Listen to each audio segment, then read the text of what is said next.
Loose a little bit. That's pretty good. It's pretty good. Yeah. All right. Hey, what's going on, guys? We are live. Welcome back. Another stream. Got Luke here again. How's it going? Pretty good. Pleasure to have you here as always. Yes, sir. Today we're going to talk about, well, obviously more mindset stuff, but I think I'd like to dive into something that you've mentioned a few times about vices and the problem, I guess, kind of controlling vices. And I know I kind of have that problem as well too. And I find for me, I self-sabotage in a sense where I let my vices kind of control me as opposed to controlling them. So I just love to know for you, like, how do you, like, do you want to talk about your vices and then maybe how you try to control them in order to, you know, not let them overwhelm you in a sense? Sure. No, you don't Yeah. have to.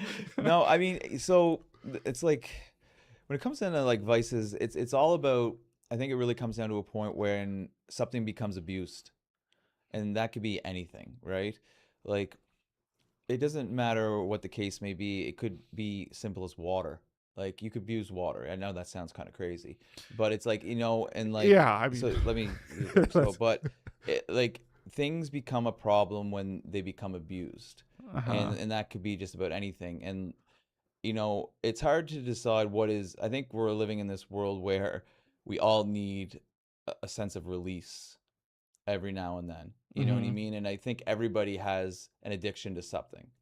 And with that addiction becomes a problem is when it becomes abused and it becomes harmful towards you. And I think that's what really becomes the problem, because everybody can kind of make a case in point about what they consume, whether it's content, drugs, food, whatever the case may be. And it can be a healthy consumption, but there can be a point where the consumption can be unhealthy and it can start devaluing your life. And I think that's the more like appropriate way to approach it, because it could be anything. Like I've read, you ever read the book Dopamine Nation? It sounds familiar. So Andrew, have you read that one? Anna Lemke. No, I've seen it though. Yeah, Okay. yeah. So it's gotten very popularized, and her biggest addiction that she always related to was that she was addicted to romance novels. Yeah. Yeah, so I've heard that actually kind yeah, of being some of and them which are getting a somebody would little be crazy like, now. really, like romance novels? Like, how are you addicted? Like, what is that doing to you, right? Yeah. And her case was that she couldn't leave her house because she wouldn't leave her room because she just couldn't stop reading the romance novels. She was Yeah. ditching time with her family because she wanted to go hide, Like it was and having a and negative it was effect. devaluing her life because she could not stop reading romance novels. Yeah. And you know what I mean, it's not like something you're putting into your body, but at the end of the day, it's taking her out of her life. It's isolating her. It's keeping her away from her children, keeping her away from other productivity that she'd be having in her life. Yeah, I see what So you're it's saying. like a little minuscule thing where nobody would think romance novels, but that was her thing, right? Yeah. And I can't relate to that because I'm like, a romance novel, like, don't even want to look at it, right? Yeah. But this is such an interesting topic because it just shows how individually wired we are in our minds and our bodies, that we can just get so addicted to anything. Like And what we personally are going to be able to get caught up in, or like what's, like you said, romance novels not for you, but maybe you're something else, right? yeah, Yeah. Do you think? Sorry. Do you think that then, like, the whole thing of getting addicted and having that problem, it's only when it has a negative consequence in your life then, or when you're seeing negative repercussions, or could it be? Are there things that are just you shouldn't have, like, as a vice? Do you know what I mean? Like, it's like, just don't do that because it's bad. I don't care what level of consumption you're having. Do you know what I mean? yeah. Well, I think addiction is very similar to just habit. It can be a habit, like a bad habit, or just a particular habit. And then like obviously, like the biggest thing that stuck out of me with the book on Atomic Habits, one of the most popular self-help Yeah, books out James there. Clear. Yeah. The Shout out biggest to thing him. that he said to me is, once you do it 3 times in a row or 3 days in a row, it becomes a habit, right? And it's ingrained in your mind. And I Was it 3 weeks? Or was it 3 no, days? Or like, no, I think there's like two ways of looking at it. Like you could do things for, like, after you repeat the same behavior yeah. about 3 days in a row, it becomes a habit, and it's really ingrained after 21 days. Okay, so like So it yeah, starts. It's like yeah, getting and it. and Yeah. it's so Okay. true. Okay. Like, case in point, like Pushing the stone like where it if gets I'm moving. having my coffee at 7 o'clock with like cream, and it's done the same way, Mm-hmm. I do that 3 days in a row, and then I try to change it, the fourth day you're like, there's oh, like resistance in my brain to switch up that routine. like, where's my coffee? Like, yeah, like it's not just the coffee, Or with the- it's the actual routine. So it's like addictions can be built from behaviors, and behaviors are built from habits, right? They're all kind of intertwined, but the addiction, that can be so ingrained with so many things. It can be a physical addiction that your body is like physically addicted to. It can be like working out. I've heard of some, I guess it's pretty rare, but they work out so much that they just almost like they can't stop. But Yeah, I don't know if that's like someone that's like anorexic, where they, Andrea, I remember hearing stuff about this where some people, they're like, I can't stop cardio. And then like this girl, she's like super, super skinny. And then she's just on the treadmill like 4 hours a day. She's like, I just can't stop. Yeah, I mean, there could be a lot of like real like deep ingrained issues with like body image and stuff like that. But maybe that's a little bit different than what we're talking about when it comes now. to like exercise addiction, which I struggle with, and it's more about like it's on the fact of like I need like when I exercise, it just gives me like this feeling of like I'm productive.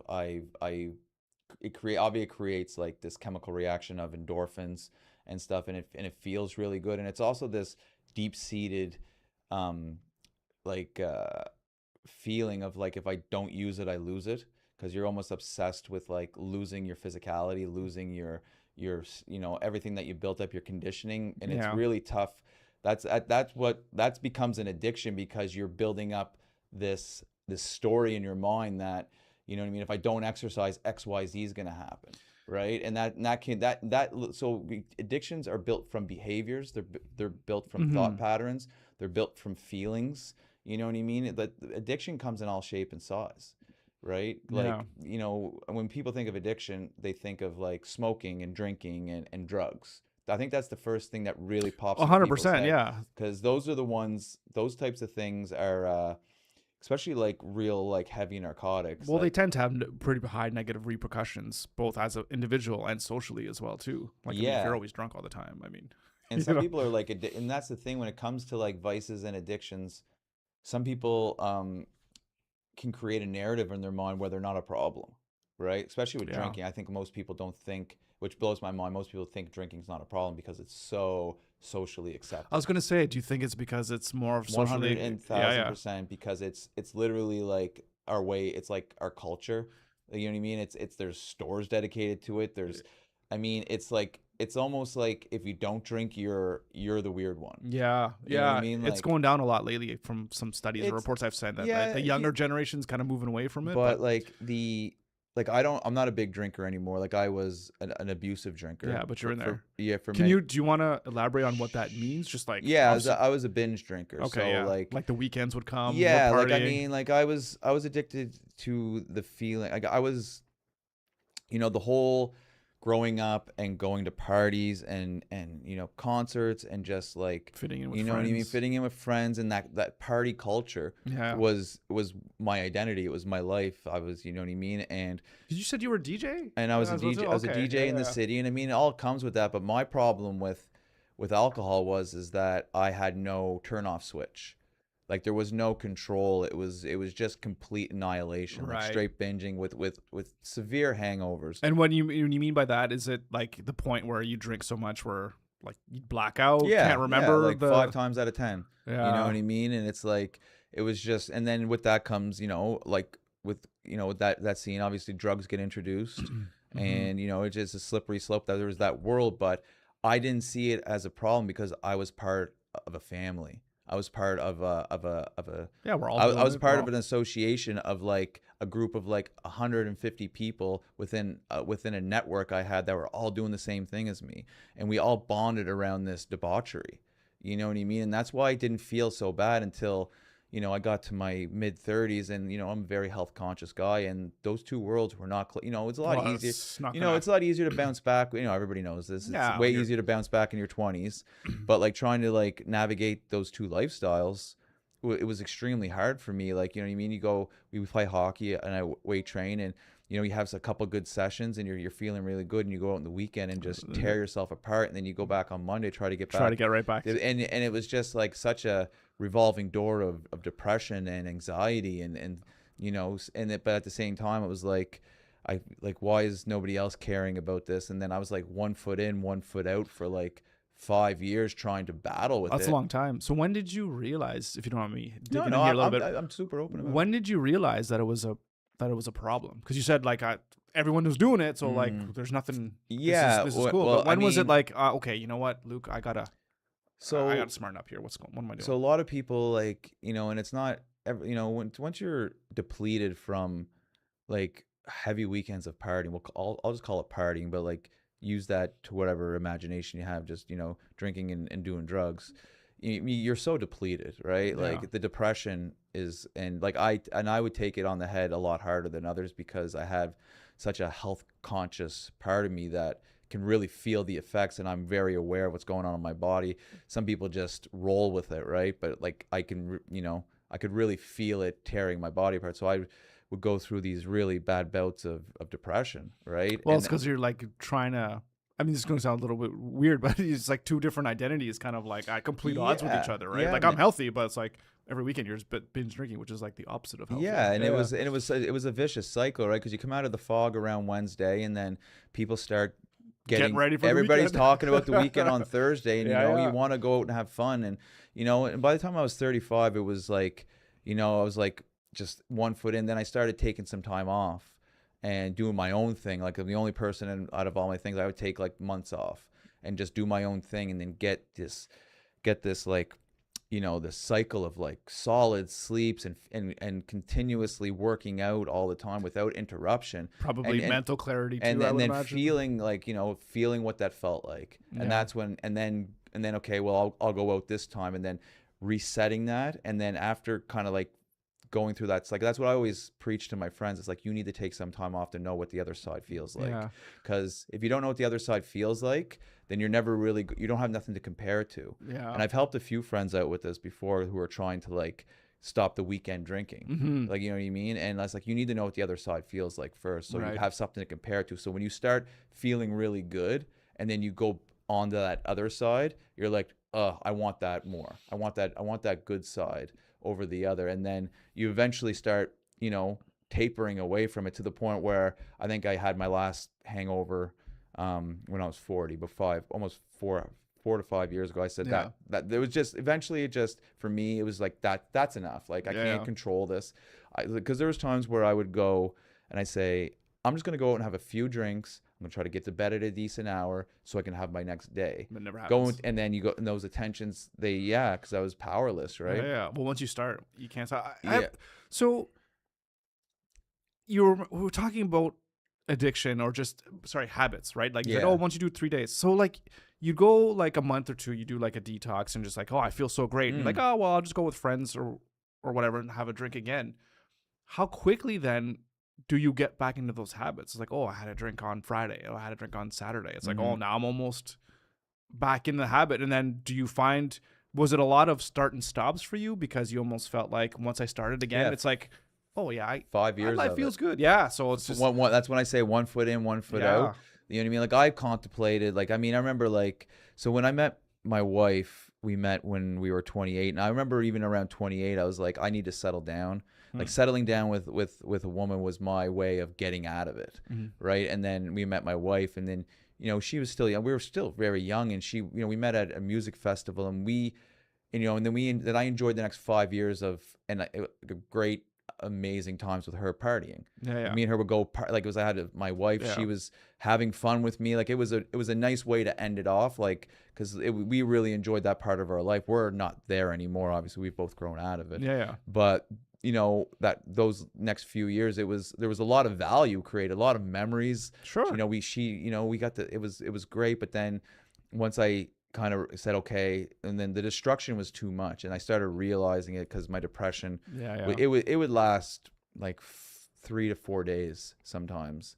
And is it because you felt guilty about what you were doing? No, it's just the depletion. Like it, like by the you just felt physically just so bad, dopamine depleted, serotonin depleted. Like it would, and I see friends going through it now. Like the older, like it's hard. Like your body, your mind, and your body is just so depleted of like the chemicals that you need to be balanced. What made you keep going though, even though that you knew it was well? Bad Then you would be unbalanced, and then the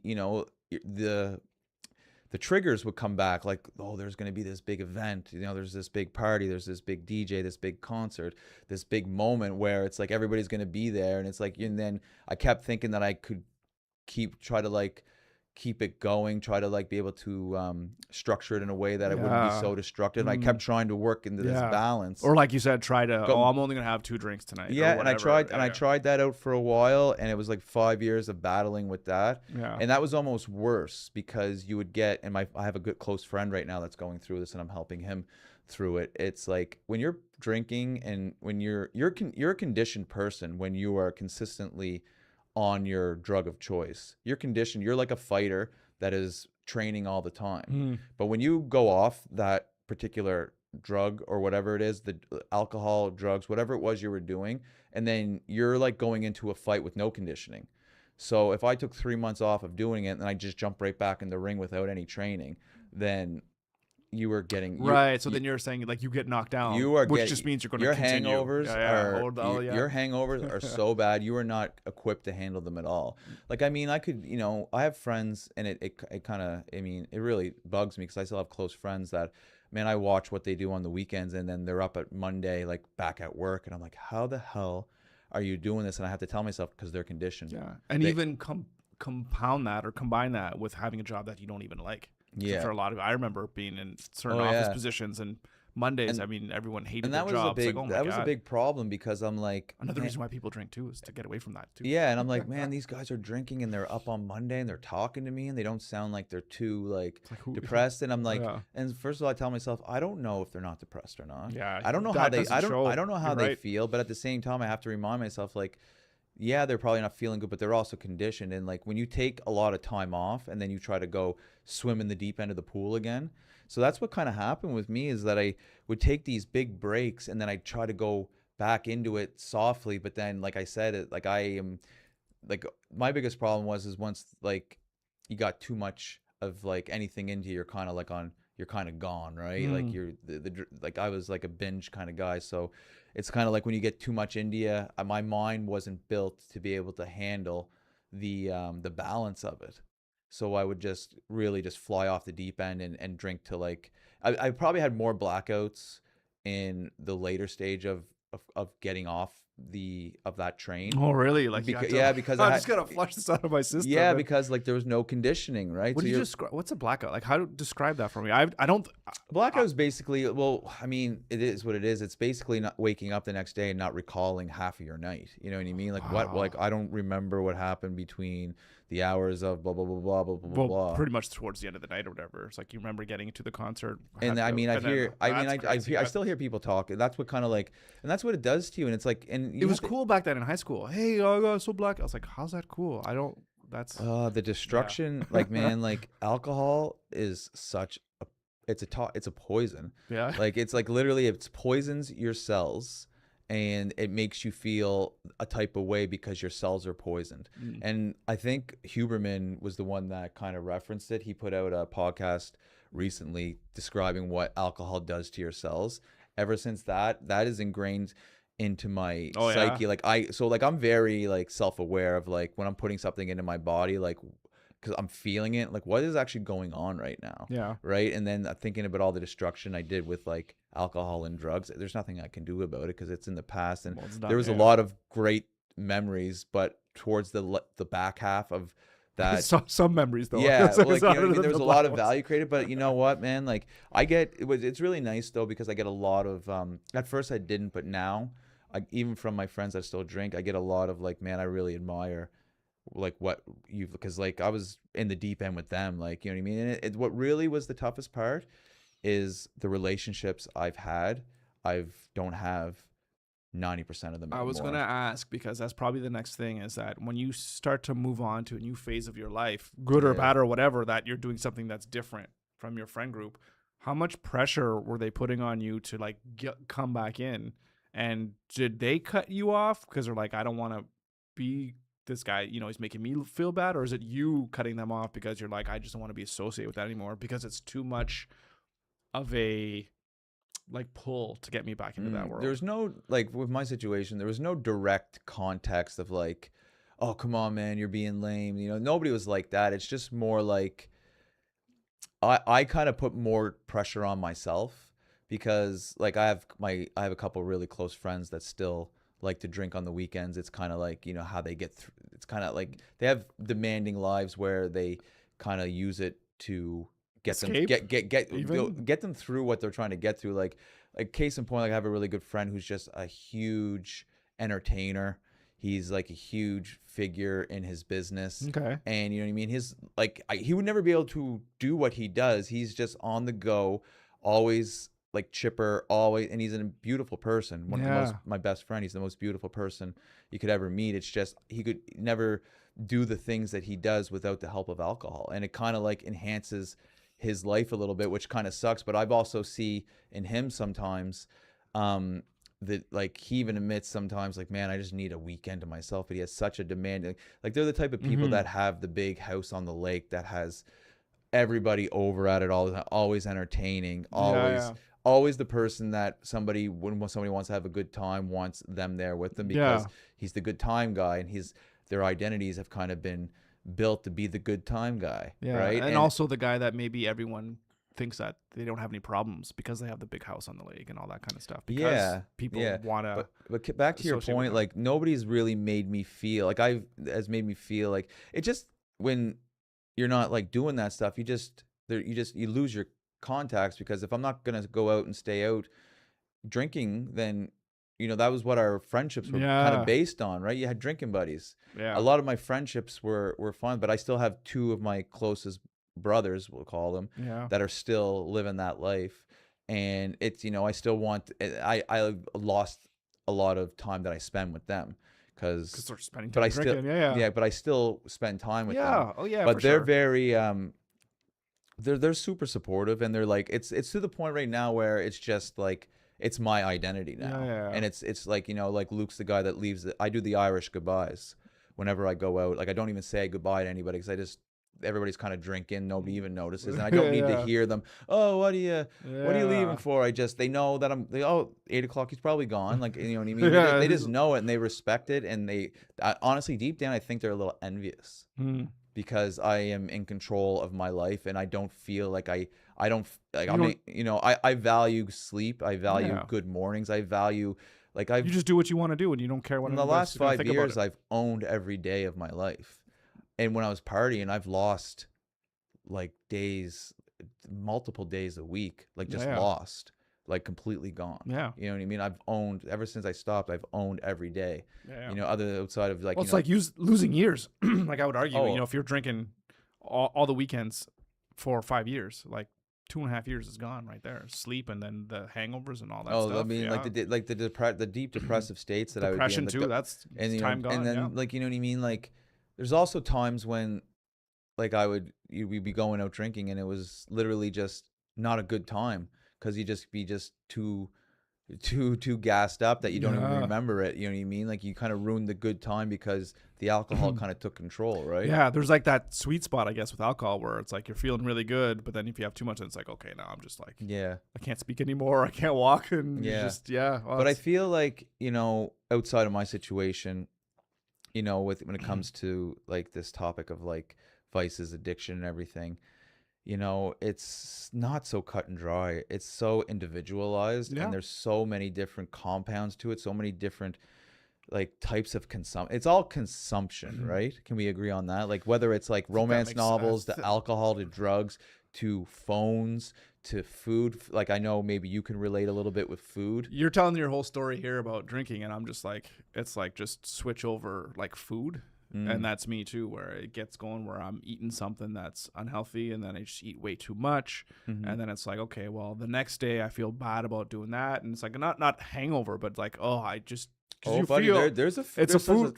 there's a such thing as a food hangover. Yeah. Okay. So then it's 100%. that. And then it's like, Yeah. okay, well, then I just might as well just wake up and try to brush it off with like, instead of if you're an alcoholic, wake up and crack a beer. It's like, okay, I'll just wake up and eat the leftover pizza or whatever it is, and then it's just like, okay, well, my day's already shot because I ate some bad food, might as well eat more Okay. for supper. And it's just, and then it does spiral, and then it's like, okay, well, now I eat clean, whatever, you feel so good, whatever. It's going like a month, and then it's like something happens. Okay, well, interesting. we're going here, or whatever we're doing. It's like, might as well celebrate and have whatever food.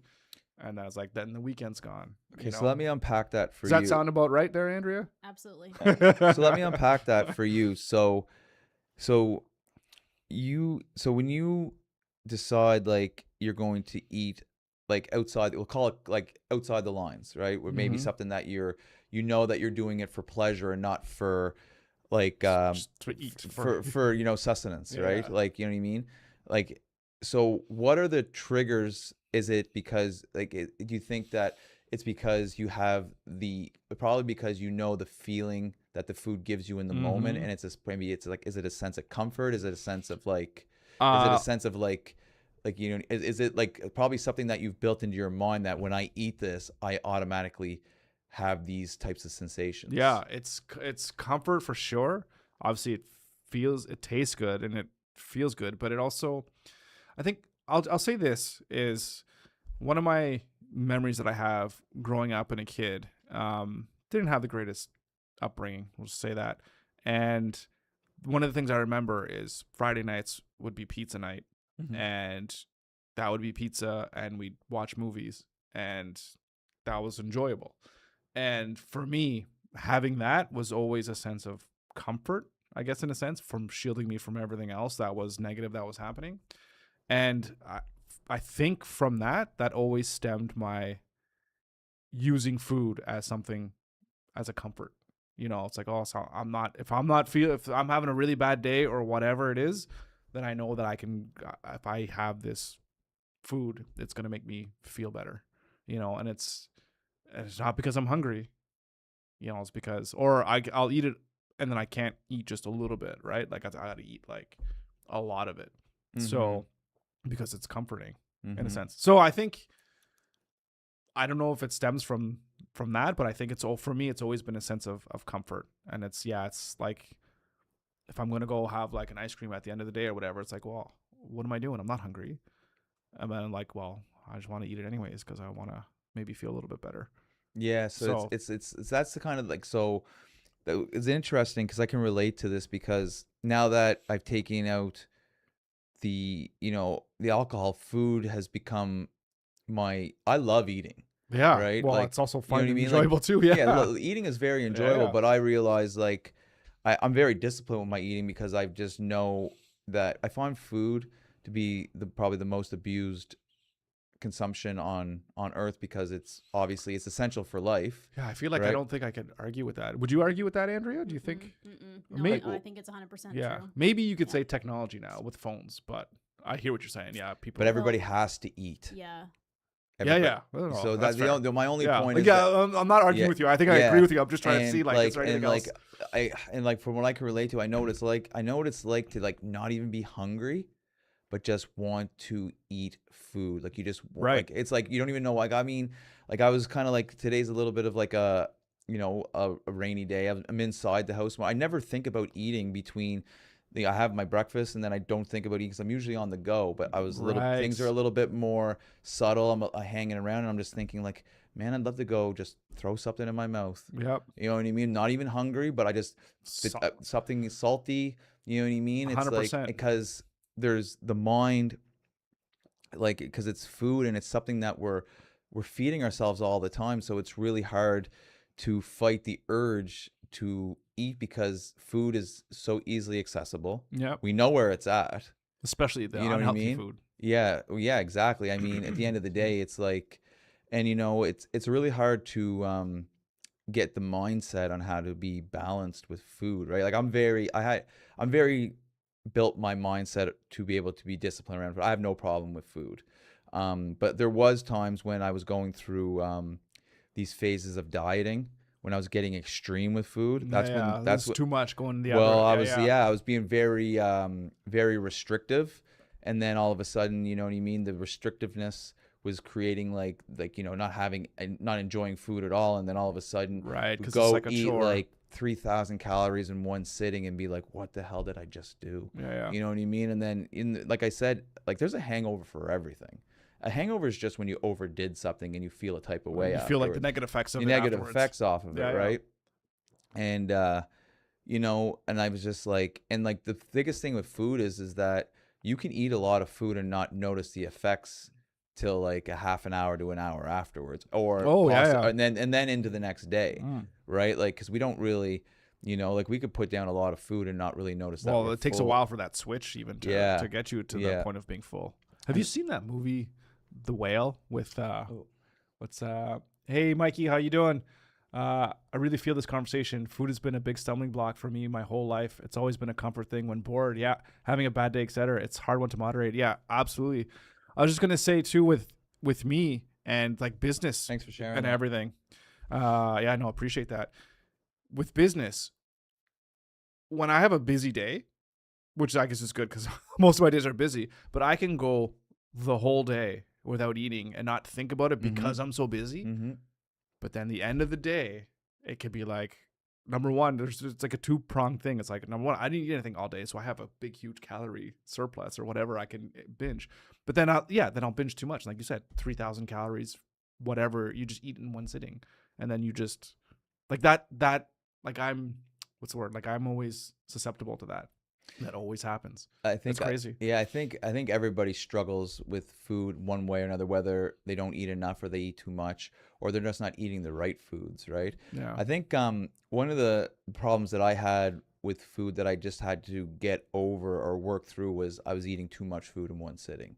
Like I was kind of like, even though I wasn't eating a whole lot of food during the day, and I've always eaten healthy food, but I was more like addicted to massive meals. Like I wanted to I wanted to be like I wanted to see like a big plate of food, and like just looking at it, knowing that I'm going to eat all of it. And even though I wasn't really like, okay, big, huge even though there was like a quarter of the plate left and I probably should be stopping, it's like, no, I want to eat the rest, and then putting myself into discomfort, and then start having a lot of digestive issues because of it. Right? Absolutely. And that was one, and that's a big thing, right? And our society is just so promotive when it comes to eating large amounts of food. Buffets, all you can eat this, all you can eat that. Supersize my meal, like more is better. Like, oh, we serve the big portions, right? You know what I mean? Plates of fries. Like some of the portions of French fries that come on a plate is just so ridiculous. And the whole psychology behind how they get you to like upsize and supersize. Yeah, and so like you could buy this one for like $10, but then like $10.50 is like even bigger. It's like, oh my god. So like if you're money conscious, right? You're like, oh, I got to go buy the big one because I get more value, and it's crazy. And the habits you can build with food, like right now, I'm very conscious of it. Like my mind knows when it's time to eat because I eat at the same times every day, roughly, right? Like I try to keep it structured because I want to stay on a nice circadian rhythm for my digestion and my sleep, especially for my digestion. If I can control the amounts and the times that I eat, my digestion can get into a rhythm, and that's really important to me because I think digestion is one of the most like under talked about. Well, it's not under talked about, but it's definitely overlooked compared to a lot of things. Because I'm starting to notice everybody has digestive issues, some kind of issues. You know what I mean? Can you just really quickly? I want to talk to you a little bit about like what maybe I can do and maybe offer some prescriptive help. Sure. But digestive issues, how does that manifest itself? What do you mean? Do you mean like constipation, bad gas, like all of the above? Yeah, like I mean like bloating, gas, constipation, or then it could be the other way, like diarrhea. Yeah. Like I mean, it comes in so many different forms, right? Gas traps.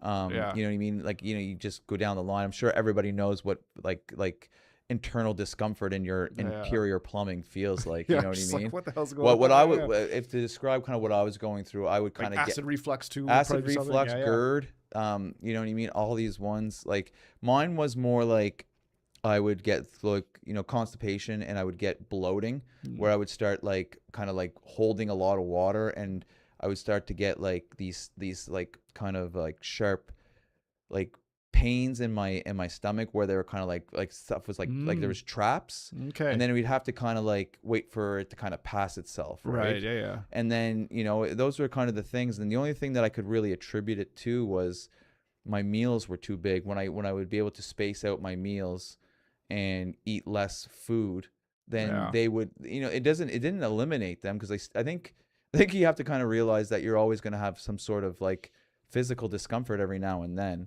You know what I mean? We're living organisms, right? We're always, but it shouldn't be every day. After the rate, meal. Like but there was sometimes at night where I had to go in the fetal position because it was just I was too uncomfortable, right? Because you're just kind of waiting for the pain to subside, and you know what I mean? And then it gets to be a little bit like you get through this like mindset of like trial and error, everything. Like, is it too much dairy? Is it too much this? And you're going down the rabbit hole, and you're like, well, I'm going to substitute this. And that's the most frustrating thing with digestive issues, is because how do you ever know? You don't even know how do you ever know? There's no like test. You know, all the doctor's going to tell you is, well, why don't you take that out of your diet for a while, see what happens, and then why don't you do that? You know, which is the. Oh, sorry. No, go ahead. Your frustration says it all. It's true. It's frustrating, but at the same time, we have to live with the frustration, and we have to be able to be the ones to be, you know, the MDs of our own bodies. Yeah. You know, we have to, like, you know, it wasn't easy. For the case in point, it wasn't easy for me to stop the large meals by taking a quarter of my plate away. Like, that was a habit I was ingrained with for a long time. Like, I was getting sick because I wouldn't eat anything all day and wait for this one big meal. That was kind of my thing, right? Like, all right, here we go. You know, sit down, you know, like my time. My meal, And I was like, I'm going to, you know, taking half that food away, there was so much resistance. That just goes to show the power of habit, of addiction. Like, just taking a quarter of the food away from my plate, there was resistance there. Like, because that voice is like, you're not going to like. So one of the biggest things that I've learned, I just kind of touch on this, is that when I was going through a certain type of addiction, there's this book called The Easy Way. And it's written for so many different things, for marijuana, for alcohol, for cigarettes, but it's became very popular for cigarettes. Okay. It's called The Easy Way by Alan Kahn, maybe. Don't quote me on that, but I'm just guessing that people want to reference it. But maybe Andrew could look it up. Yeah. Just type in there. It's The Easy Way to Stop Smoking by Alan Carr. Carr. How do you spell?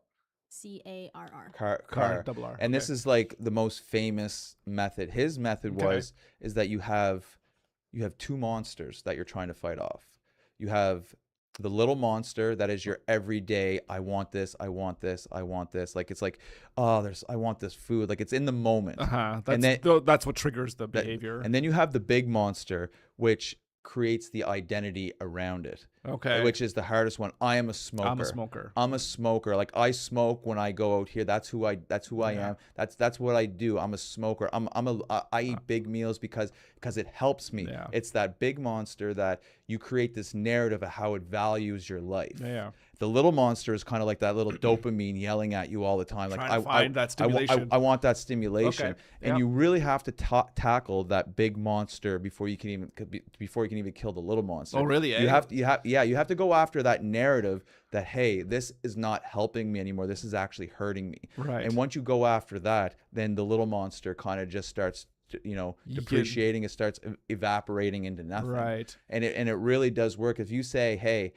I don't want to be a smoker anymore. Smoking is going to give me lung cancer. It's killing my quality of health. It makes my breath smell bad. It's expensive. You know what I mean? So can you tackle that? So we will talk about my situation, because we're just going over me trying to struggle with food here, because I'm still in it right now, 100%. Is it saying not so much of like, I love food, or that's my monster? Like, can I just have a negative association, or say like, I am a person that eats healthy? Like, should that be my framework? Do you know what I mean? Like, or is it like maybe somebody in your case, you'd be like, food helps me cope.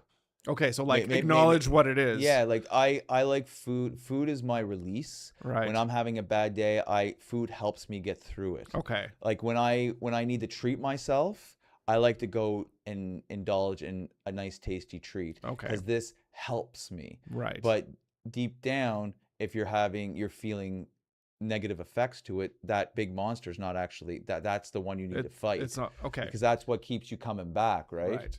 So then, because you obviously somewhere deep down you see value in your eating habits, or the value, I guess, would be bringing me that joy, or what, I don't know if joy is even the right word, but you've expressed to me that it's a problem in your life. Oh yeah.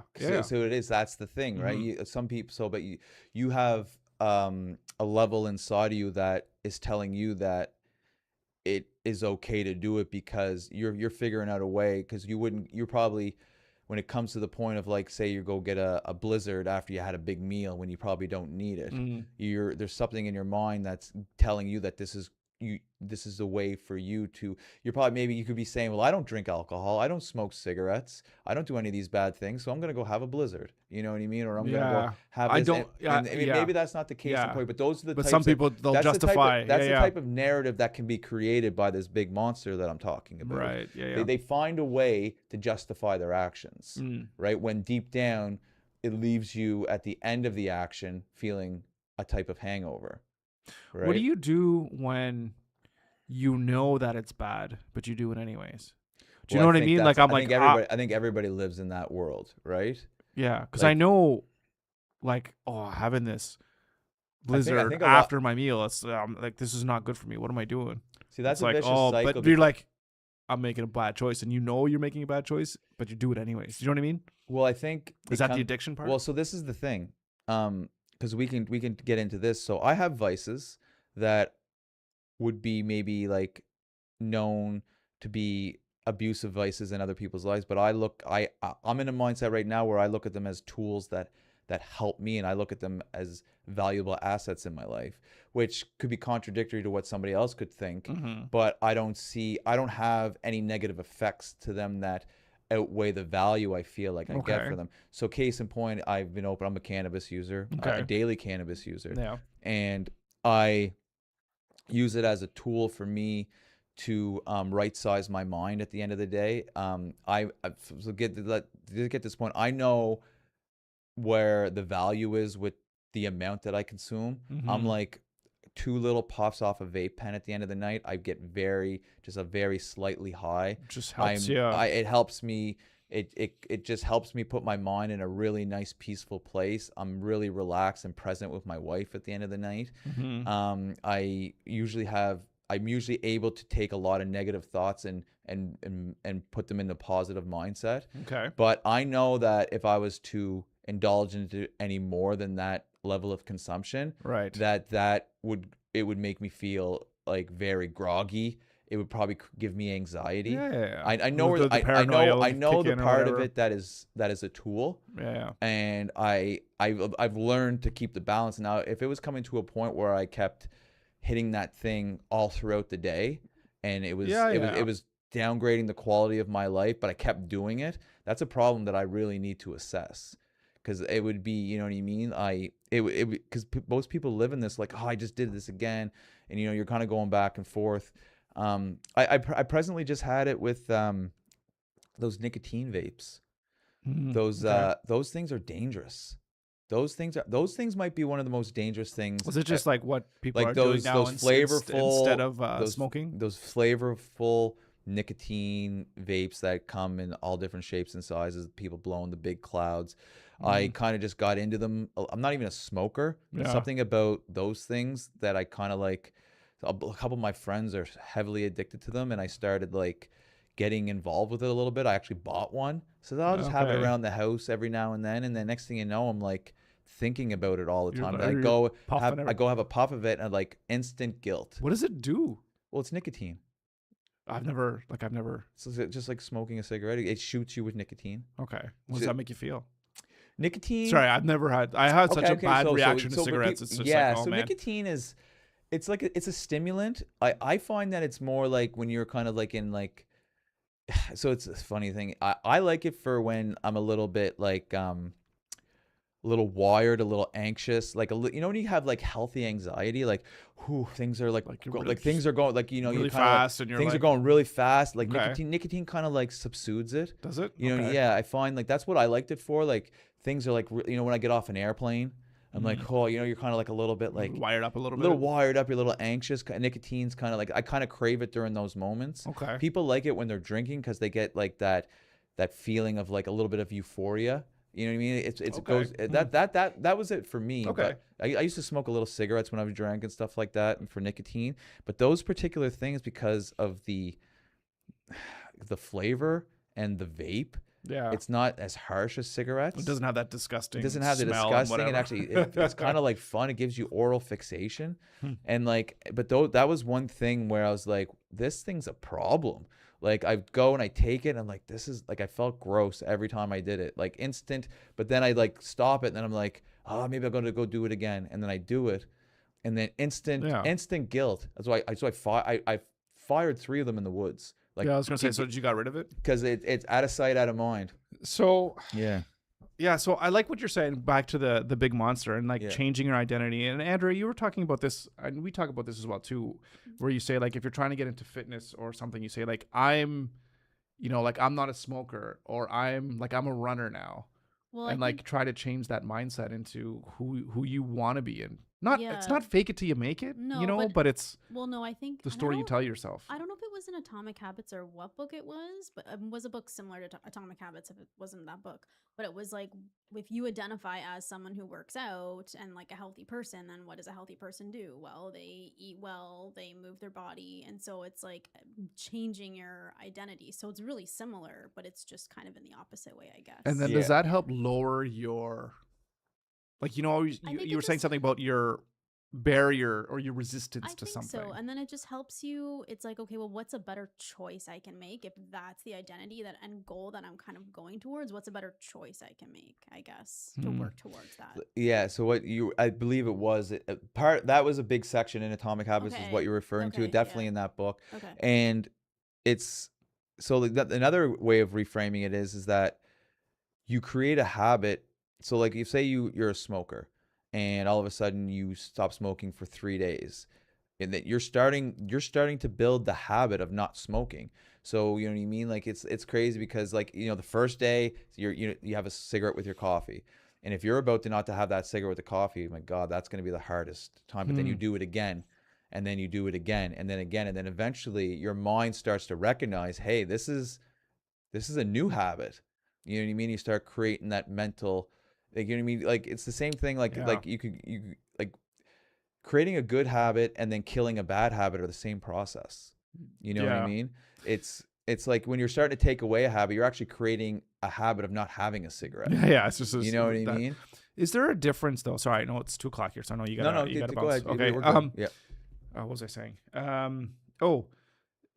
Is there a difference though from the chemical dependencies your body has when you are addicted to something like cigarettes? Because isn't that nature of like nicotine, isn't it like highly addictive? Like, do you give some credence to that, or is it just all like, no, it's just your mindset, you just have to go through that, and it's not like that addiction is the same as me with food in a way? Do you know what I mean? Or are there different levels of, which is something that we need to talk about too, because then so there's mental addictions, which is like, like, I mean, the body withdrawals.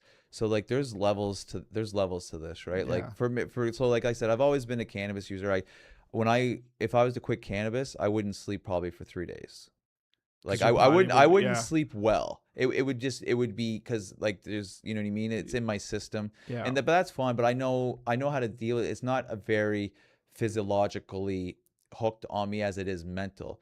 The mental aspect of knowing that I have it every day, that mental dependency would create a physical dependency in my body. Right. But I know the physicality isn't that bad, but with alcohol or with like something severe, like a severe drugs like opiates. I was just going to think like a heroin or whatever. I just remember like the Trainspotting movie. Like there's levels to, especially with narcotics. Yeah. Like because you are rewiring your brain receptors, and if you abuse certain narcotics to a certain level, you are depleting parts of your brain that take a long time, if ever, to recover, depending on the level of abuse. Because I think you have to have it. I think some drugs, like if you went cold turkey, you can go into cardiac arrest so or something like that, like methadone. And like for like, people that are like, and like, methadone is like it's like a gateway to recovery. Like it's giving you like a drip of the drug so you do not suffer. So just because I worked at a pharmacy, and so we had methadone, we had people come in for methadone, and it's just, it doesn't give you the high, but it binds to the neurotransmitter. So it takes the place of what the opiate or whatever would do. So like it takes the edge off of the craving. Yeah, because it's so I don't know if you've ever read anything by Johann Hari, but he wrote it's called Chasing the Scream, and it was about drug addiction, and so he called it the chemical hook in terms of like opiates and that sort of thing. So there is that chemical dependency for sure, and like you blow out your neurotransmitters when you take drugs like that, for sure. And that scares the crap out of me. Like, I've never really been physically dependent on like anything like that, but like just from like documentaries, from Oh, stories, yeah. like depictions in some really good. Requiem for a Dream. Like, That's well, true. I just my watched a movie. Me gosh. and That's Danielle crazy. just watched a movie yesterday called A Beautiful Boy. Oh yeah, Oh Timothée my, Chalamet and no, What what's his I name? can't. So- what a movie. No. Yeah, Like yeah. I just kind of stumbled upon it. Do you like watching that? Yes, it's Or- important. Yeah. It's Like I mean, I think it's a great movie. well, It's hard to watch. it's hard to watch in the context, but it's very important to see the reality. It's something that is so well acted Yeah. and like very, very like it's probably one of the most realistic depictions of like Addiction. of and addiction, What it can do to because the it family. and it doesn't, because like my wife was like, so Did you watch that, Andrea? Yeah. Okay, you. so Sorry. we kind of said that it's kind of like very similar to like a child as like a parent having Alzheimer's, as your child being hooked on like opiates, Like in terms of because they are not that same they're person anymore. gone. They don't Yeah, yeah. recognize you the same way that they used to. And it's hard to understand that you're not their parent anymore. The drugs have taken over their control of their mind. Yeah. And it's so hard to understand that. It's really hard because the parents are like, why don't you just stop? Because we don't understand what they're going through. And there's been other great shows. Dope Sick was another one. Oh yeah. That was a real big eye opener. Yeah, I haven't seen that one. Oh my God, that was a great one. And like there's just so many like depictions of it's the opiates are the real. That's a crazy. Yeah, yeah. So different level than food Yeah, addiction. so the physicality, But yeah. like that's what I mean. The like physical and the mental. It's so a different yeah, type of like addiction. and like yeah. benzodiazepines are a really bad one to be hooked on. And like those types of things, like when you abuse those things into your system, and it takes quite a while for the abuse to kind of like, you know what I mean? Like you got to be a heavy user, right? But this is crazy how we could always circle back to our whole society and how unhealthy we are, and like this stuff is prescribed or was prescribed. I mean, it probably still is, like opioids, right? That was just like, oh, you just give it to everybody. Oh, you having some pain? Here's got a little toothache. This Boom, is like the it's thing crazy. that like blew my mind. When Tristan was 16, he had his wisdom teeth out, and instead of like the regular Tylenol 3s they prescribe everyone, they prescribed him an opiate. I'm like, are you? Just like, no, kidding we're not me? getting this filled. 16-year-old. You know, the sad thing about it is that's how most of the addictions start. Exactly. Yeah. By being prescribed. I remember listening to what's his name? The guy there, he's a famous actor. He was ran over by his Jeremy Renner. Jeremy Renner. So I listened to a few podcasts with him, and obviously his accident was so gnarly. It's crazy what he went through and survived. Right? So I don't know because he got in an accident. He was ran over by like a skid, like a large like a industrial size like plow, like a fork or plow. It was like one of those like massive, like I can't really picture, but this like a heavy piece of machinery. Yeah, he was ran over by it. Because wasn't he like saving his like niece or nephew or something? I think like something that? happened, and he was on it, and he got off it to do something, but the thing was still moving. So it crushed him. Anyway, like his eye socket was hanging out of his skull. Anyway, blah blah blah blah. But he had to go on opiates. Yeah, like you know what I mean. He had the to. pain is just. But he said that the withdrawals that he faced when he had to get off of it, it was almost worse than the pain that he went through of getting crushed. And like that stuff sticks with me. That's crazy. And like the thought of ever being way to just even the thought of ever being physically dependent on a substance where you might have to risk your life to detox off of it scares the crap out of me. Like that is some of the most, that's one of my biggest fears, is that being like so, and like some people probably don't realize, like, you know, like alcohol is a horrible one too. Like it's up there on the scale of that you can addiction die. scale. You can die from detoxing off of alcohol. You can die from detoxing off of opiates. You can die off of detoxing off of benzodiazepines. Yeah. Like that, it's crazy, right? Like it has to be very, very structured on how they wean you off that stuff, right? And it's super scary, but that's a level of addiction, and it's like trying to fight that addiction in the beginning, and it's like Andrea said, it starts off with like our addictions are built off consumerism, and You know, like, and it's no different than the crappy food that is served is 90% of the food, it's all chemically manufactured, right? One way or another. Almost to be addictive, I think, It because they have is the to right be sugar combinations and salt and 100%. whatever Like, is that's going to spike the dopamine or whatever. oh my God, in your man! brain. Like you go have a nice, like, I always look. My biggest one that I always gravitate towards too is cereals. Okay, like Cheerios. All of them.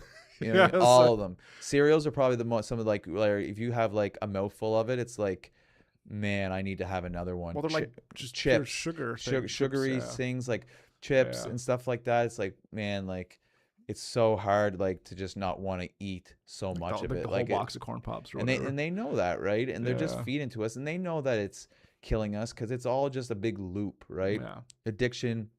And you know what? Another big scam that I'm starting to realize is all these these companies that are creating all the addictions are the ones that own the treatment centers. With the solutions, yeah. They own the treatment centers, and they're like all just this big web of like getting us sick and addicted, then getting us treatment, here we go. You and do then this. forking us back on society and just getting us going. But it's not even real treatment too. It's just kind of like Yeah. masking the symptoms that thing's giving you, right? Just Like just take this drug for how long? Well, just forever. because the insurance companies pay for it. It's just gets jacked up the prices. and it's sad. It's sad because that's why you have to be the master of your own domain in this back world. to what you're saying. And we can complain and everything like that, but when it comes to food, like, one of the biggest things is that we have to realize that it's mouth pleasure that we're craving. We want to put something in our mouth. We want the taste. We want the texture. You know what I mean? And one thing that really helps me be able to, like, okay, I just finished my food. I need to stop eating right now. Is I'll go for I'll crave my mouth pleasure thing. I'll go have like a nice little maple candy. It's like 25 calories. It's pure maple sugar. It's sugar, whatever. Yeah. But that thing will sit in my mouth for 15 minutes, and I'll just, it's like you just and it's like, well, okay, just doing my thing. My food's digesting, and by the time that thing kind of goes through, I'm like, okay, I'm actually full give yourself now. a chance to get and full. like, and that little harmless nothing. I'll call it nothing. Yeah. It helped me out extremely. Well, if it helps you not have that last 700 that calories last, like, or whatever, 300, right? 400 calories of food, Yeah. and like, some sugar-free gum every now and then, because like, our mouths want our mouths want something to stimulate Something it. to do. Yeah. And you know what I mean? That's the crappy thing with food. Like, like if I have like, a little drink when I'm out in a social atmosphere, which I do, like, that thing is helping me stay in the moment. It's helping me socialize. It's helping me do a lot of things. But when I overeat food, it's doing nothing for me. Like, well, I would almost say like having that one drink would just be like having a meal in a sense too, because it's not like over. Or do you seeing that that's kind of like over? I don't view it that way at all, because the alcohol, and I'm not like promoting alcohol or anything, but I balanced it back into my life. If I go out to an event or a concert or whatever, like, I get edgy. Like, we're human beings. We're around thousands of people yelling and screaming. It becomes very uncomfortable, and a little bit of alcohol, like if you were just sober, a little bit of alcohol really helps take the edge off. Okay. And that's when it becomes a tool to value your life. And this is the point I'm trying to get to. Finding the balance. This is about finding the balance between when things become tools and when things become abusive, right? And I've come to a really peaceful place in my life where I found the balance with a lot of my vices, with cannabis, with a little bit of alcohol, with food. I figured out ways to, if I want a little bit of a food, it's a small portion. If I'm a guy that likes to have pizza or a cake or whatever, first of all, I'm going to try to find the healthiest options of that particular food, and I'm going to eat a certain amount of it. I think, you know what I mean? There's nothing wrong with going to the pizza joint down the street and having a greasy old slice of pizza. If that's something you do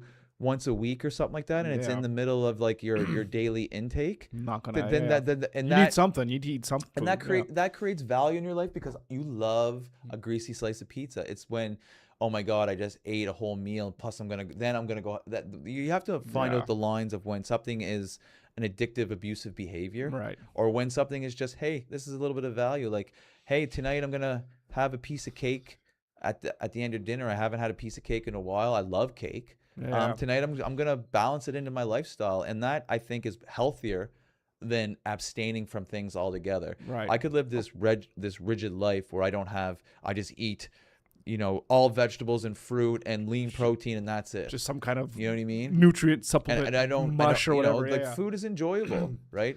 So what would you say there, maybe to wrap up real quick, for me and to help me? How would you, coach me through getting out of my vice of food from 80-20. 80-20 rule for you, like, throughout your. So what does that mean? 80-20? So so throughout your week, your month, your year, you have to say to yourself, like, I want to be a healthy eater because I want the benefits of having a healthy eating lifestyle. Okay. So but my mindset. Yeah, but I don't want to be so disciplined that I can't enjoy pizza and cake or whatever the case may be. But I definitely want to be more healthy than I want to be abusive with food. Yeah. So I need to find out a balance for myself to where I can have my so-called cake and eat it too. quote unquote cake and eat it too. So I'm going to find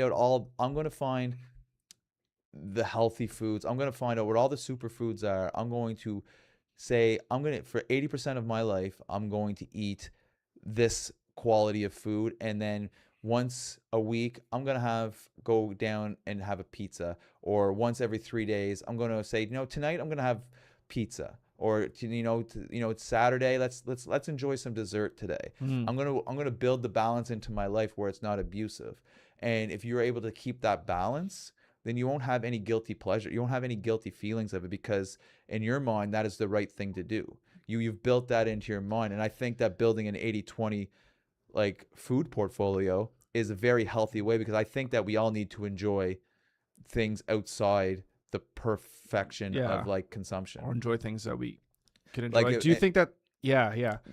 And I think, Odom, like you are able to do that.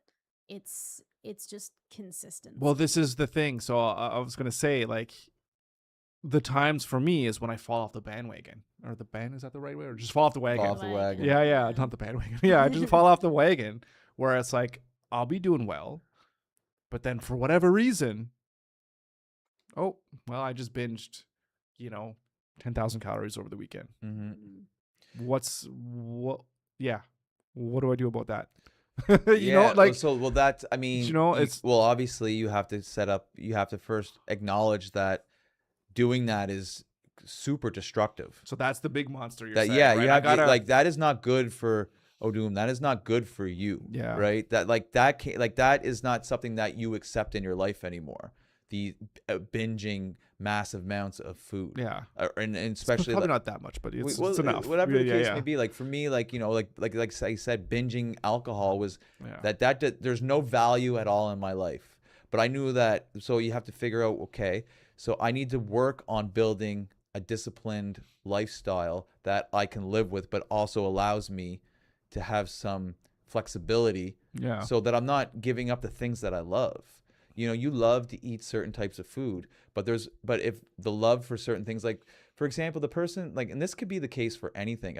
Let's go a little off the rails here. If somebody likes to smoke crack cocaine, right? And this could be, you know what I mean? Andrew, you love the word crack, eh? No, it's just funny. So let's, you know what I mean? I actually know a person who is a functional crack cocaine smoker. Yeah. He'll smoke it on the weekend, which is crazy to believe. And the person is super functional. It's a high functioning lifestyle. But every now and then, that's just the thing that he loves. And I do not recommend anybody do this. By the way, I do not agree with it, but that's an extreme. And I'm just saying that because it can go there. I think that's preposterous, but I've seen it. You know what I mean? And it could be the case. It's whether it's a cigarette, whether one person has one cigarette a day. I don't see a problem with that at all. They come home, they want to have that one cigarette at the end of a long day.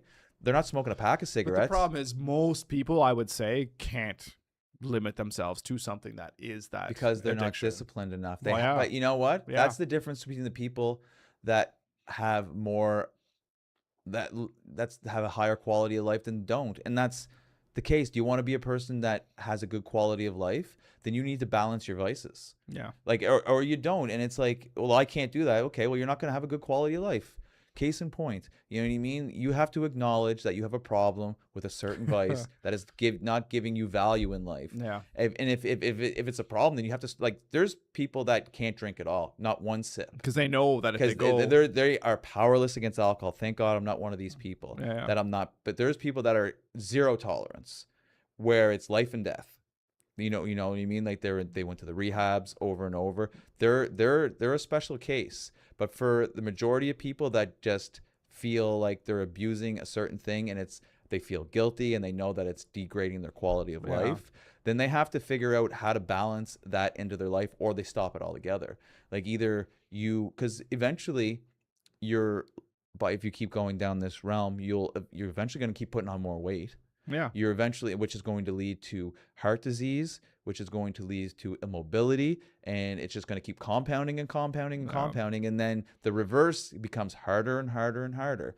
And this is the tough love that is hard to tell the people. Like, if you keep doing this, then XYZ is going to happen. Down the wrong path. And I definitely don't want to, I know I don't want to be there. But maybe if we showed a picture of Odum 10 years from now that kept going down this road, and you've seen that picture, you're like, nope, I don't want that. Yeah, so you have to picture whatever you have to do to set, like for me, it was like the last hangover was just the nail in the coffin. I will never have that feeling again. Like it was like, there was like one feeling, and then it's like that'll stick with me. And like my advice, my advice to you is, you owe it to yourself to give yourself 3 months of a nice regimen. You owe it to yourself to know what that type of life can feel like. So fix the mindset, and then stay, and then use my like discipline or what have you, the 80-20, to try to put together that 3-month framework, and that'll help me build the habit then, so that hopefully once that's done, then you would say that then those weekends where you want to binge, you're like, that's not me anymore. It's not my life. I know I don't want that. And those cravings will kind of go away. I guarantee it, if you were to quit the binge eating and transfer it to like 80% of like good quality, healthy food and a healthy amount of food, the reaction that you'd feel to your body, your mind set would evolve with it. It's almost like I'm craving the good food now, because it's like and then you know what the best thing about it is that when you want to enjoy an indulgence, it's so much better, because it's like you feel like there's no guilty feeling. You feel like I've earned this. You know what I mean? Like if they become it too. You sit there and you're like, oh man, it's like Wednesday's pizza night. Like I can't, like, once a week I get to have my 2 slices of pizza, and it's like, oh, this is great. You know what I mean? Like I like pizza too. Like we make a healthy pizza from scratch, where it's all healthy ingredients, right? Yeah, there's some cheese on there, whatever, but it's all like healthy sourced foods. And that helps my mindset. Like I know I'm not eating enriched wheat, enriched flour, like really bad stuff. Like my mind needs to know that it's all built from a healthy source. You know what I mean? I'm not a big ice cream guy. Like I kind of make my own version of healthy ice cream. You know what I mean? Like, but like, it's once you owe it to yourself to know what it feels like to be on the other side. And then when you're on that side, you're like, I know you're going to like that feeling. And then you're like, I don't ever want it. And then maybe you might binge eat again. And then you're really gonna feel the repercussions of what that feels like, and you're gonna be like, no, I don't want this anymore. And maybe that is the mindset shift that sets it back. But you need to know what it feels like to be on the other side. And that's how things shifted for me. Is like I took 3 months off of binge drinking, we'll call it, and I felt what it felt like not to have that in my life. And then I'd resort back to it, and then the destruction is like so much worse, because you know what the other side feels like, and then the mindset shift just kind of happens. Right. But you also have to tell yourself that future you is going to appreciate it so much, because I'll tell you right now, you keep, like, things compound negatively faster as we age. Right. Well, it wasn't too long ago I was down, Andrew, you remember this, I was like 40 pounds lighter than I was right now. And I was at the point where I did lose a whole lot. And I think I just wasn't there long enough for that whatever to kick in of like, no, this is my new normal now, and anything else is just unhealthy, because I got to there and I was like, I was happy, but then I don't know. I think I got injured probably, but then it's So like, that's and then I was like what injured. It's like when I'm oh well, what's gonna make me feel better? Food. Right away, food. and that's the thing, right? And it's case in point. It's a vice. It's a crutch. It's a comfort thing, and it could be food, cigarettes, alcohol, romance novels, and crack, Andrea. Crack. You know, the phones. You know what I mean? The phones is another one. But I mean, like I said, like it really takes a while to shift the mindset, but you have to tell that big monster, this is hurting me, and if I keep letting this person win, XYZ is going to happen. And I can't identify as I have to identify as a person that doesn't do this anymore because I value my longevity. And that you have to get that mindset right. Yeah. And then you don't, even if you're to make food shifts, don't look at it as I'm doing this to lose 40 pounds. I'm just doing this to improve my life and my lifestyle. And the weight is just a byproduct. Exactly. Like if you just look at this and say, I'm doing this to lose 40 pounds, you'll lose in the long run because you're looking at it to fix something. Yeah. This is a lifestyle change. Yep. And this is who I am now. This is who I am. I'm a guy that eats mostly healthy food with a little treat here because I want to play hockey well. I want to play longer. I want to be there for my family. I want to, you know what I mean? It's like, and like the thing about it is that you don't need to eat all that food. No, of course you know not. what I mean? Like, it's like I don't need to drink all that alcohol. Yeah. I need maybe 1 or 2 drinks. Perfect. That's it. But the extra thing, just like when you go eat one slice of pizza. Yeah. Boom, you don't eat the whole. You don't you need have the whole to eat pizza. 7. Yeah, exactly. You know what I mean? Like that's just junk volume. Yeah. Right. That's not doing anything beneficial for you at all. And you'll start building that discipline, and after a while, it becomes a good habit. Yeah. So now when I go to look at my plate, I'm actually taking food off and putting it in the fridge for later. I started that habit. Now I can't not do it because I started feeling the benefits of it. I started building that into my mindset, and it's those little tricks. It takes a while, and then after you get through that resistance of like this is a big change, but then you start building the mindset, and then it becomes so much easier. Yeah, sounds good. All right, Andrea, starts. Let's go. Well, can we maybe start tomorrow? Oh no! Oh, yeah. Well, because it's our anniversary today. Oh god! So. Happy anniversary, you guys! Oh my god, what a horrible day to start. Sorry, Andrea. No dinner. This is a great day to start it by having the conversation. That nice little. This is the last day we're gonna indulge, and then we're gonna be balanced from here. It's our little send off. And the thing about it is, you guys don't have to like over consume anything tonight. Oh yeah. Maybe you just start tonight as the anniversary, and if you're gonna have cake, I know you're probably gonna have some cake. Say hey, just have a nice piece of cake. Right. Just have a nice small piece. You don't have to have a massive piece. Right. Just say hey, I'm gonna start this tonight. I'm gonna have a nice small piece of cake, and this is gonna be the start of my new habits. Yep. I like it. Perfect. All right, we'll do that. That's awesome. No, Luke, thanks so much, man. It's really helpful, and I think Mike was in here dropping the comment. Hopefully, it's helpful to other people as well too, because I mean, obviously, our society has a big problem with food. So, hopefully, some people got some value from it. All vices for sure. I think we talk a lot about food and alcohol, which I think is like ripe for like here, Canada, North America. It's like alcohol and food is like the big things. All right. Thanks again. As always, was amazing. And everyone, thanks for joining, and we'll see you next time. All right. See you later, guys. Thanks, Andrea. You're welcome.